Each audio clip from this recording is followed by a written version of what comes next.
Today we will be discussing about habitat and niche. So what exactly is habitat? Habitat বলতে যেটা বোঝায় সেটা হচ্ছে where an organism lives, যেখানে একটা অর্গানিজম বসবাস করে সেই এরিয়াল এক্সটেন্টটাকে হ্যাবিটেট বলে। ল্যাটিন ওয়ার্ড যেখান থেকে হ্যাবিটেট আসে সেটার মানে হচ্ছে ইট ইনহ্যাবিটস বা ইট ডুয়েলস, বাস করা। তো এটা ফার্স্ট 18th সেঞ্চুরিতে ইউজ করা হয় to describe natural places of growth and occurrence of species. এটা নর্মালি ডিফারেন্ট ফ্যাক্টরসের একটা কমপ্লেক্স হয়, মানে যেটার দ্বারা আমার বিভিন্ন প্লান্টস অ্যান্ড অর্গানিজমসের growth collectively or singly is interrelated. So each organism finds their own habitat based on the habitat factors. For example, ধরো একটা snow leopard lives in polar region or in a snow covered mountains. Similarly, lowland gorilla সবসময় lowland tropical forests খুঁজে নেয়। আবার কিছু কিছু এমনও species আছে যারা several habitats এ থাকতে পারে। For example, tigers. To be more precise, they are found in rainforest, coniferous forest, mangroves, also deciduous. তো several habitats এ occur করতে পারে। তো in reality যদি জিস্টে বলি, habitat is said to be the address of organism. বিভিন্ন landform, rocks, humidity, temperature, salinity বা human হিন্ড্রেন্সেস এই সব কিন্তু আমার হ্যাবিটেট টাইপকে ডিটারমাইন করে। 1988-এ ডেলকট চার ধরনের হ্যাবিটেট টাইপোলজি বলে থাকে, depending on it's size, shape বা আমার জিওগ্রাফিক্যাল স্কেলের উপর ভিত্তি করে চারটে ধরন বলে থাকে। ফার্স্ট হচ্ছে আমার মাইক্রো হ্যাবিটেট। মাইক্রো হ্যাবিটেটের সাইজ নর্মালি 1 স্কোয়ার কিলোমিটার থেকে 1 স্কোয়ার কিলোমিটারের কম থাকবে এরিয়াল এক্সটেন্টটা। একটা গাছের পাতা হতে পারে বা একটা গোটা গাছ হতে পারে, মাটির কোনো অংশ হতে পারে, ওয়েটল্যান্ডের কোনো একটা পার্ট হতে পারে, বা রক ফিশার্স হতে পারে, বা রিভারের কোনো সেকশন হতে পারে। মানে আমার ক্ষুদ্র অর্গানিজমস, মলিকুলার অর্গানিজমস, ক্রিপার্স বলো, ফাঙ্গাস বলো, এদের জন্য ধরো একটা গাছই তাদের হ্যাবিটেট। তো এই স্মলার এরিয়াল এক্সটেন্টের যে হ্যাবিটেটগুলো হয় সেইগুলোকে মাইক্রো হ্যাবিটেট বলা হয়। Next we have mesohabitat. Mesohabitat 1 square kilometre থেকে 10,000 স্কোয়ার কিলোমিটার অব্দি এরিয়াল এক্সটেন্ট হতে পারে। এদের normally same type of landform বা সয়েল, ওয়েদার এইটা makes up a mesohabitat. For example, একটা স্পেসিফিক রিভার বা একটা ওয়েটল্যান্ড, ফরেস্টের কোনো স্পেসিফিক স্মল ফরেস্ট হতে পারে। Then we have macrohabitats. Macrohabitats 10,000 থেকে 1 লাখ স্কোয়ার কিলোমিটার হতে পারে এরিয়াল এক্সটেন্টে। নর্মালি একটা স্মল বা লার্জ কান্ট্রির সাইজ হয়। ফর এক্সাম্পল, ধরো আমাদের Amazon forest, selva region, Himalayan region, Mississippi region, এইগুলো সব macro habitat. And last we have mega habitats. Mega habitat is more than 1 lakh square kilometre. এটা মোটামুটিভাবে এন্টায়ার আর্থস ল্যান্ডমাসকেও বলা হতে পারে, মানে বেসিক্যালি দ্য লার্জেস্ট হ্যাবিটেট। এই চারটে ধরনের habitat is mainly depending on the geographical scale.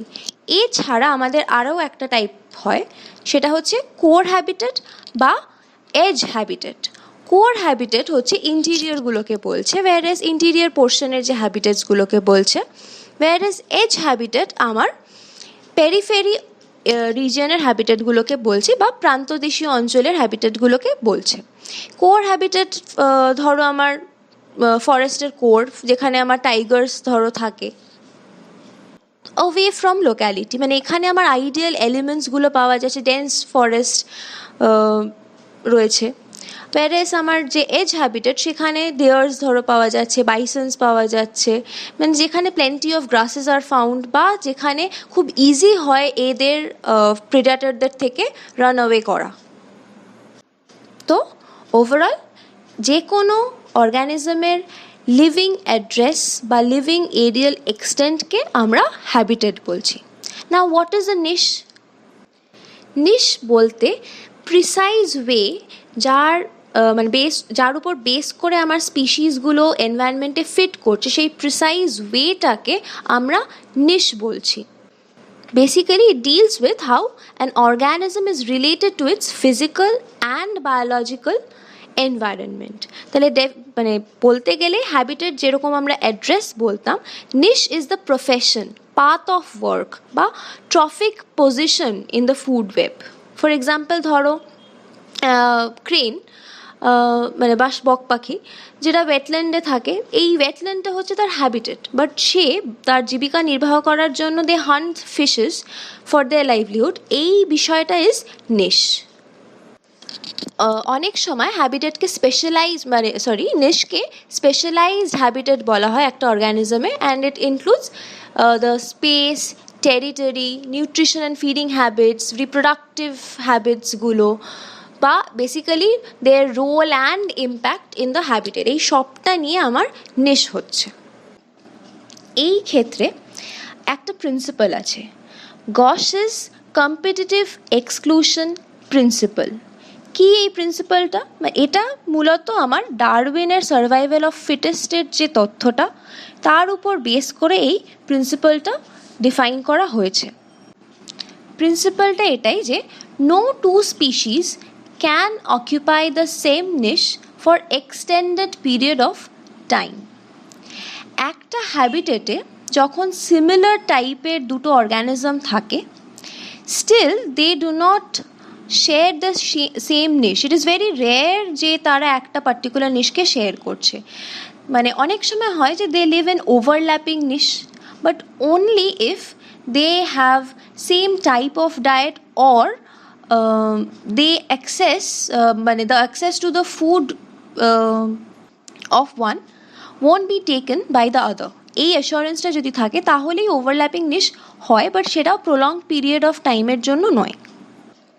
they always try to find out how they are better off than the other and thereby খাদ্যের উপরে দখল নেওয়ার চেষ্টা করে এবং বা একে অপরকে বিতাড়িত করার চেষ্টা করে। so therefore similar হোক কি না হোক, they will have separate niche and their living together will only depend on how much dissimilar they are or how much they will accept or reject each other. গস সেই এক্সপেরিমেন্টটা east এবং প্রোটোক্লেস্টের উপরে try করে। এটা যদি একটা ছোট্ট উদাহরণ দিই, শান্তিনিকেতনে মানে সোনাঝুরিতে deciduous trees is the normal habitat, but সেখানে ইউক্যালিপটাস ট্রি যখন থেকে প্লান্ট করা হলো তখন দেখা যায় যে ডেসিডুয়াস ফরেস্টের গ্রোথ বা এরিয়াল কিন্তু রিডিউস হয়ে থাকে। এই ইকোলজিক্যাল নিশ কনসেপ্টটা প্রথমবার ইউজ করে বা টার্মটা প্রথমবার ইউজ করে হচ্ছে গ্রিনেল ইন 1917। নিশের বিভিন্ন ধরন আছে। ফার্স্ট ধরো আমার স্পেশিয়াল নিশ, এটা basically physical space occupied by an অর্গ্যানিজমকে বোঝানো হচ্ছে। This concept was coined by Joseph Grinnell in 1917 and mostly এটা আমার মাইক্রো হ্যাবিটেটসগুলো বোঝানোর জন্য ইউজ করা হয়, বা in terms of micro habitat বিষয়টা বোঝানো হয়। নেক্সট উই হ্যাভ ট্রফিক নিশ। এই ট্রফিক নিশ কথাটা প্রথম চার্লস এলটন 1927 দিয়ে থাকে।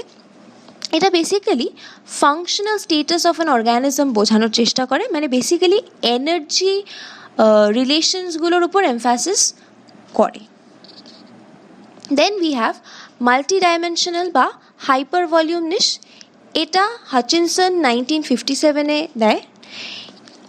মাল্টি ডাইমেনশনাল বা হাইপার ভলিউম নিশের জন্য ইট ইজ ভিজুয়ালাইজড কি niche is a multi dimensional space and এবং একটা অর্গ্যানিজমের রোলটাকে দেখা হয় এনভায়রনমেন্টাল গ্রেডিয়েন্ট, তার যে মাল্টিপ্লিসিটি অফ রোল আছে সেটাকে বোঝানোর চেষ্টা করা হয়। সেটার জন্য যে টার্মটা ইউজ করা হয় that is multi dimensional niche. এছাড়া we have two more, fundamental niches and realised niche.